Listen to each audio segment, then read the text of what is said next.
நீர் மருத்துவத்தை பின்பற்றி வாழும் அனைத்து மக்களுக்கும்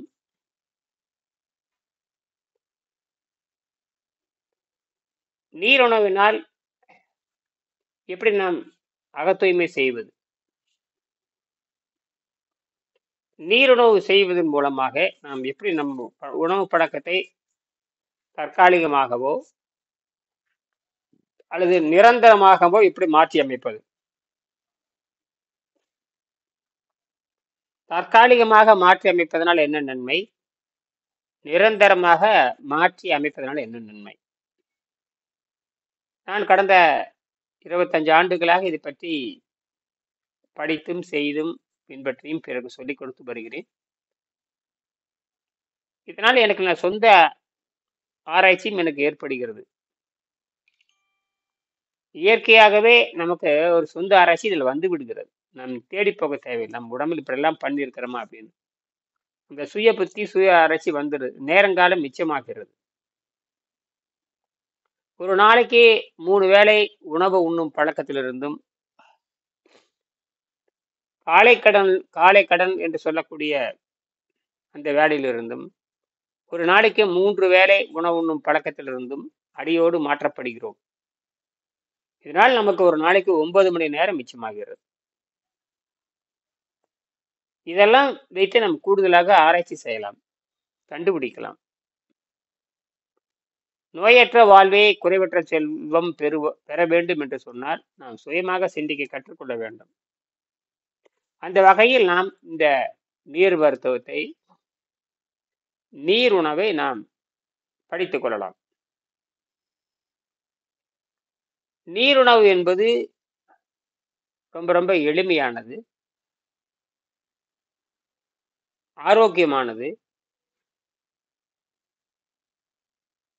எந்த வகையிலும் குற்றம் இல்லாதது, பின்வடிவு இல்லாதது, வேண்டும் பொழுது மீண்டும் தொடங்கலாம்,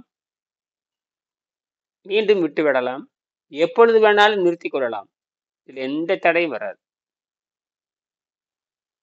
ஆக நோயற்ற வாழ்வு வாழ்வதற்கு இதைவிட சிறந்த வழி உலகத்தில் ஏதும் இருக்க முடியாது.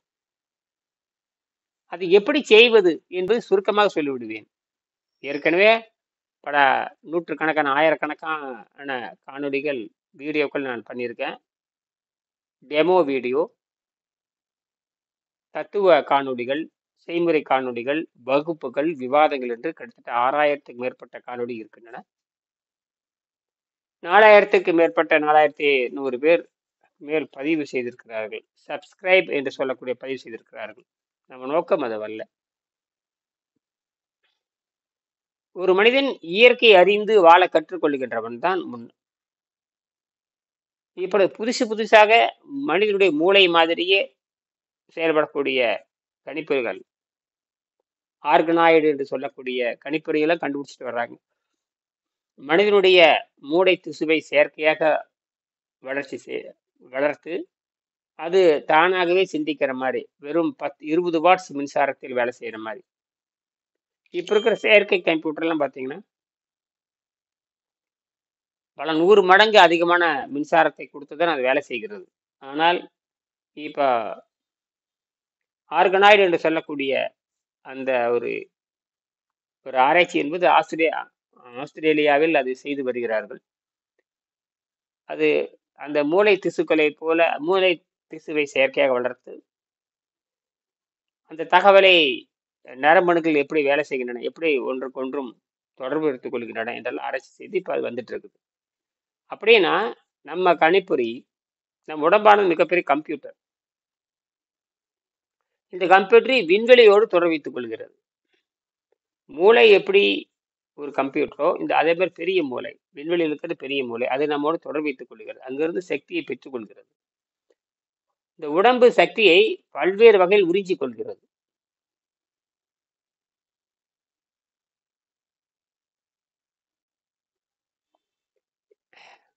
இந்த உடம்பானது பல்வேறு வகையில் சக்தியை உறிஞ்சிக் கொள்கிறது.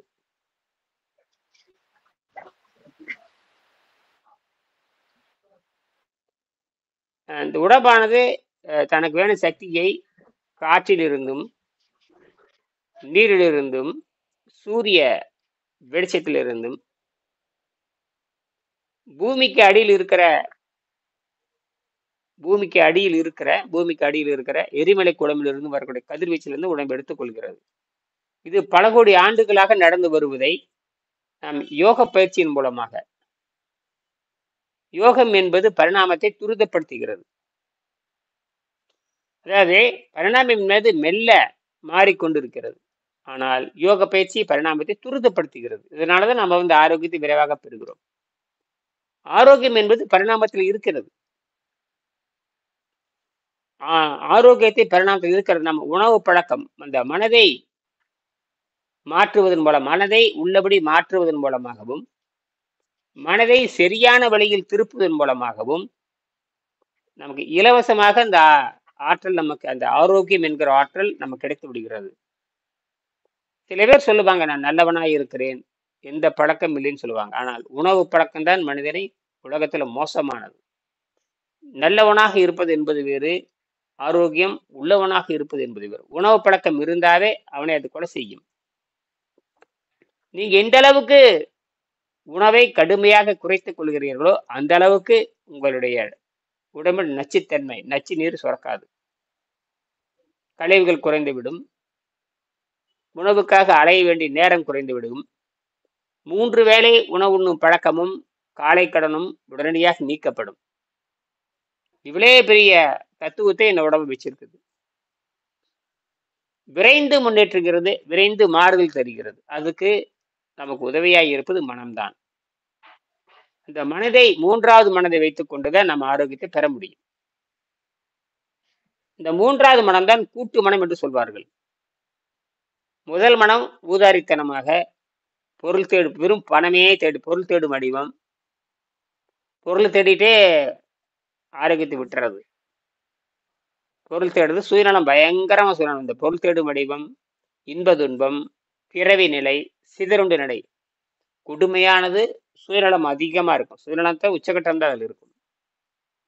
2வது மந்த நிலை, அது சொல்லவே தேவையில்லை.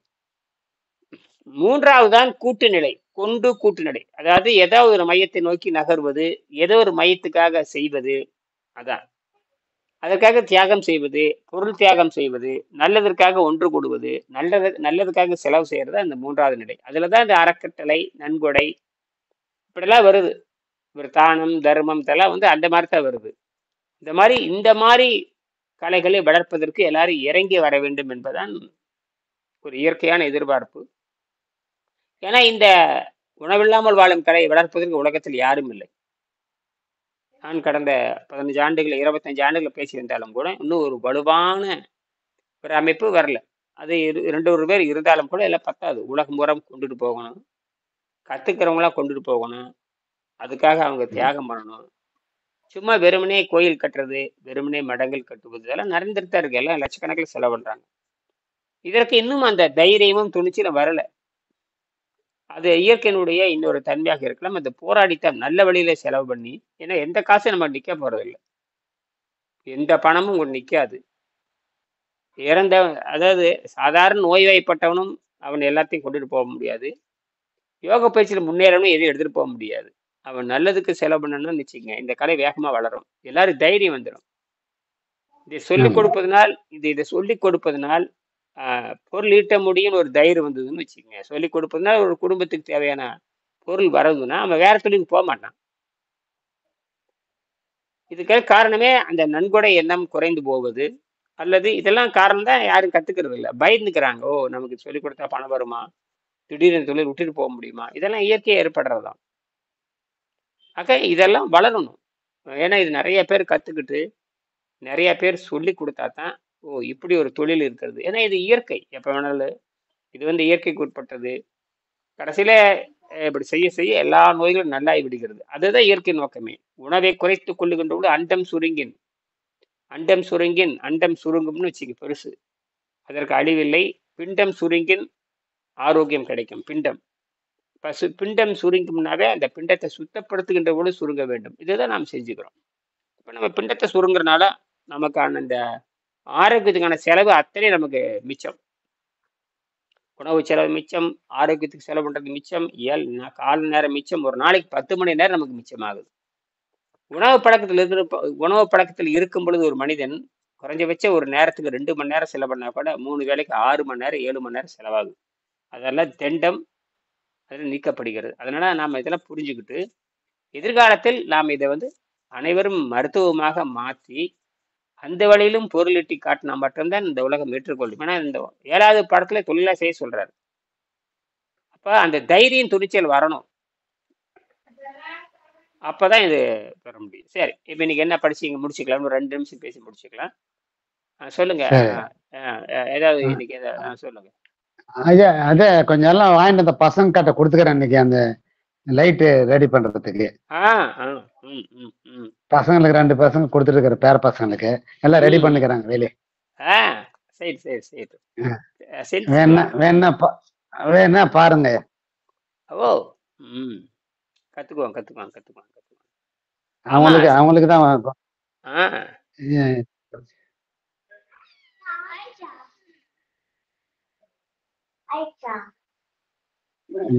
நீங்க செஞ்சிருக்க காமி. ஒரு டியூப் செஞ்சுக்கிட்டு. வணக்கம். அருமை அருமை. வணக்கம். நல்லா செய் நல்லா செய் நல்லா செய். அருமை அருமை. செய்யுங்க செய்யுங்க செய்யுங்க. ஒண்ணு செஞ்சிட்டீங்களான்னு தெரியுது. அருமை. அவ்வளவுதான். ஒண்ணு செஞ்சாச்சு. அப்புறம் அப்படியே 2 செஞ்சு முறுக்கி விடுங்க. 10 செஞ்சு முறுக்கிட்டீங்கன்னா வெளிச்சம் அப்படியே 5 செஞ்சு 6 செஞ்சாவே 6 செஞ்சு வச்சா வெளிச்சம் பலார்னு வரும். லைட் காமி லைட் காமி.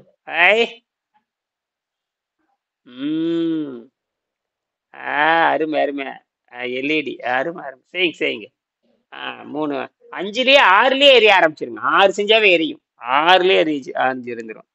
எத்தனை 10 செஞ்சு இணைச்சு பார்த்தீங்கன்னா கிட்டத்தட்ட பார்த்தீங்கன்னா 6 வோல்ட் வருமே.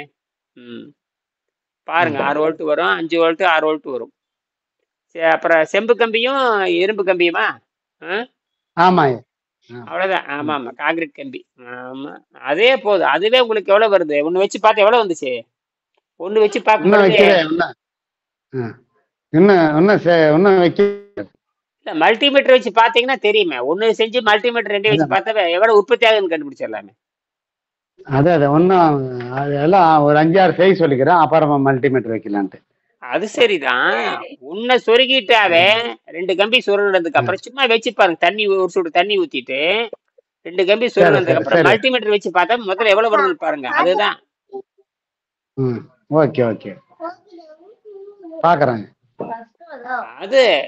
அது வெறும் விரல்லயே வச்சு பாக்க. 2 கம்பி வச்சுக்கிட்டு 2 செம்பு கம்பியும் ஒரு இரும்பு கம்பி சன்னமா இரும்பு கம்பி வச்சுக்கிட்டு லேசு ஈரம் இருந்தா தொட்டு பார்த்தாவே அதுலயே பாத்தீங்கன்னா 420 திருப்பி கொண்டு 20ன்னு ஒண்ணு இருக்குது பாருங்க. டிசில அது 20 திருப்பி கொண்டு வந்துடும். சரி செஞ்சு பாருங்க. அது ஒன்றும் அவசரம் இல்லை. நல்லா செய்யுங்க நல்லா செய்யுங்க நல்லா செய்யுங்க நல்லா செய்யுங்க. நல்ல ரைட். வந்துடும். அறிவெல்லாம் வந்துடும். சிந்திக்க ஆரம்பிச்சு தினம் அது கவனிச்சாங்கன்னா அவனுக்கு அறிவு வரும். அப்புறம் அதுக்கெல்லாம் பாடம் நடத்துவாங்க. அதுக்கு நீங்க சொல்லிக் கொடுக்கலாம். இது இப்படித்தான் நடக்குது, ஏன் குறையிறது இல்லை, ஏன் கூடுது அப்படின்னு சொல்லலாம். 10 செய்யும் பொழுது அதிகமா இருக்கும். அப்புறம் ஒரு கட்டத்துக்கு அப்புறம் திடீர்னு குறைஞ்சிரும். அப்புறம் எடுத்த உடனே திடீர்னு அதிகமாகும், திடீர்னு குறையும். இது ஏன் இதெல்லாம் நடக்குது? ஏன் சக்தி குறையிறதே இல்லை? அதெல்லாம் கேள்வி கேட்டோம்னா சக்தி குறையாம இருக்குதா அப்படின்னு கண்டுபிடிக்கலாம். சரிங்களா? ஓகே சரி, இப்ப நான் இது முடிச்சுக்கலாம் ஐயா. மனிதன் எதை செய்யக்கூடாது? காலையில் என்ன படிச்சோம்? மனிதன் எதை செய்யக்கூடாது என்று பட்டியல் போட்டால் அதற்கு முடிவே இராது. ஆகவே மனிதன் எதை செய்ய வேண்டும் என்பதை கீழே போடுகிறேன். குழந்தைக்கு பால் குடிக்கும் வரை அப்படியே விட்டுவிட வேண்டும், இயற்கையிலே விட்டுவிட வேண்டும். அதற்கு பின் பழங்களை கொடுத்து உள்சுத்தம் செய்ய வேண்டும் என்று டாக்டர் அரோல்ட் டெக்ரட் கூறுகிறார். அதன் பின் குழந்தைகளை பழத்திலே வளர்க்க வேண்டும் என்று எழுதுகிறார். இதனால் உடல் சுத்தமாக காப்பாற்றி வைக்கப்படுவதுடன் மனித உடல் துரிதமான விண்வெளியுடன் தொடர்பு கொள்ளும் நிலைமை ஏற்பட்டு விடுகிறது. இது ஒரு டபுள் ப்ரமோஷன்.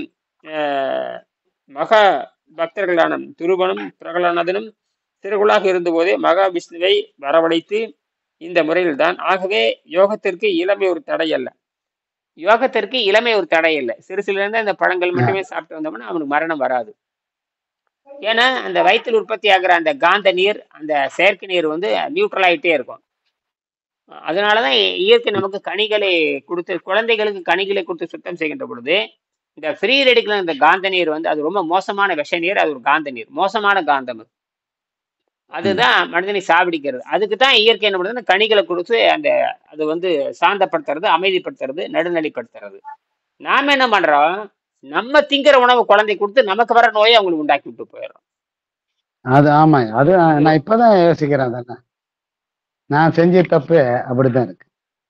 ஆமா, இதெல்லாம் கொடூரமா இருக்கு. இதுல பலகாரத்தை செஞ்சு செஞ்சு கொடுத்து கொடுத்து கொடுத்து குழந்தைகளுக்கு வந்து நிரந்தரமா நோயாளி ஆயிடும். அந்த குடல்ல சுருங்கிரும், மலக்குடல் சுருங்கிரும், அந்த பெருங்குடலே சுருங்கிரும். பெருங்குடல் சொல்லிட்டு அங்கங்க மலம் நின்றுக்கும். மலம் நின்றுச்சுன்னா அது அது 50 வருஷத்துக்கு நின்றுட்டே இருக்கு. அவ்வளவுதான். அந்த நாத்தம் அடிக்கும், பிணவாடை அடிக்கும். ரொம்ப கொடுமை இது. சரி. குருகுல கல்வியின் வெற்றியே இந்த முறையில் தான் இருக்கிறது. நோபல் பரிசு பெற்ற விஞ்ஞானி சர் சி ராமன் அவர்கள் பல பல பல பல டபுள் ப்ரொமோஷன்களை பெற்றார். 14 வயதிலே பட்டம் பெற்றார். யாரே? Sir C Raman. 106ஆம் பக்கம். இந்த சாதனை இப்போது உள்ள கல்வி திட்டத்தில் கிடையாது. இந்த சாதனை இப்போ இருக்க கல்வி திட்டத்தில் கிடையாது. குருகுல கல்வியின் பெருமையை விளக்கும் ஒரு புராண சம்பவத்தை கீழே குறிப்பிடுகிறேன். ராமாயணத்தில் ராவணன் வதைக்கப்பட்ட பொழுது நிகழ்ந்த சம்பவம். ராவணன் தன் உயிர் பிரியும் தருவாயில் வீழ்ந்து கிடக்கிறான். அப்போது ராமன் தன் தம்பி லட்சுமணனிடம் கூறியதாவது: ராவணன் மிகச்சிறந்த அரசன், அவனிடம் சென்று நீ ராஜநீதியை பெற்றுக்கொள், உபதேசமாக கேட்டு பெற்றுக்கொள் என்று சொல்லுகிறான். லட்சுமணனும் தன் அண்ணன் சொல்லுக்கு கீழ்ப்படைந்து போர்க்களத்தில் குற்றுயிரும் கொலையுருமாக கிடக்கும் ராவணனிடம் சென்று வணங்கி, அதை பாருங்க, லட்சுமணன் போய் ராவணன் வணங்கி எனக்கு இந்த நாட்டை ஆள்வது எப்படின்னு சொல்லி கொடுன்னு கேட்கறான். உடனே அவனும் சொல்லித்தரான். அந்த கஷ்டமான நாட்கள் கூட சொல்லித்தரான். அப்ப அந்த நேர்மையை நியாயம், தகுதி வாய்ந்த மாணவன், அந்த பணிவு, தகுதி வாய்ந்த மாணவன் பணிவு இருக்கும்போது அவன் சொல்லி கொடுத்துறான். சொல்லி கொடுத்துட்டு தான் உயிர் போகிறது என்று அந்த கதையில சொல்லப்படுகிறது. இதுல என்ன அர்த்தம் கேட்டீங்கன்னா, அப்ப அப்ப இந்த இடத்துல ராவணன் உயர்ந்தவனாக மாறுகிறான். ராவணனும் மறுக்காமல் லட்சுமணனுக்கு அவன் கேட்ட ராஜநீதியை உபதேசித்து விட்டு பிறகுதான் மரணம் அடைகிறான். தகுந்த மாணவன் வந்து கேட்டால் அவனுக்கு தகுதி இருக்கணும். முதல்ல கேட்கிற மாணவனுக்கு தகுதி இருக்கணும். தகுதி அவனுக்கு பொருள் எல்லாம் அருளும் இருக்கணும், பொருளும் இருக்கணும், எல்லாம் இருக்கணும். சும்மா பிச்சைக்காரங்களா சொல்லி தர மாட்டாங்க. என்னது? ஆமா, யாரு வேற யாருக்கும் சொல்லலையே அந்த நேரத்துல ராவணன். அதனால வந்து தகுதியே இல்லாத ஆசைப்படக்கூடாதுங்க. ஒண்ணு வேணும்னா அந்த பொருளை எல்லாமே தியாகம் பண்ணணும். அந்த பணிவு, பொறுமை எல்லாம் தியாகம் பண்ணாதான் கிடைக்கும். சும்மா கதையெல்லாம் சும்மா ஆரோக்கியம்ங்கிறது விளையாட்டு கிடையாது. ஆரோக்கியம்ங்கிறது சும்மா சாதாரண நினைச்சிடுறாங்க. இது மாத்திரமா 10 ரூபாய்க்கு மாத்திரை வாங்கி சாப்பிட்டு தலைவலி போக்குறவங்க நினைக்கிறாங்க. அதெல்லாம் நடக்கவே நடக்காது. அதெல்லாம் நடக்காது. தகுதியான மாணவன் வந்து கேட்டால் ஒரு குரு தனக்கு இதோட நிறைவு செஞ்சுக்கலாம். தகுதியான மாணவன் வந்து கேட்டால் ஒரு குரு தனக்கு தெரிந்த வித்தையை மறைக்காமல் சொல்லித்தர வேண்டும், கொடுக்க வேண்டும் என்பது குருகுல கல்வியின் எழுதப்படாத சட்டம். இந்த சட்டத்துக்கு கட்டுப்பட்டுதான் ராவணன் தன்னை கொன்றவனின் தம்பியை தன் மகனான பட்டத்து இளவரசன் இந்திரஜித்தை தவிர்த்து கொன்ற லட்சுமணனை மரண காலத்திலும் கூட சிறராக ஏற்றுக்கொண்டான். அதாவது ராவனுடைய தம்பி ரெண்டு கொலை செஞ்சிருக்கான். அவன் அண்ணனோட சேர்ந்து தன்னை கொலை செஞ்சிருக்கான், தன்னை மகனையும் அவன் கொலை செஞ்சிருக்கான். யாரு? லட்சுமணன். இருந்தாலும் என்ன பண்றான்? ஏத்துக்கிறான்.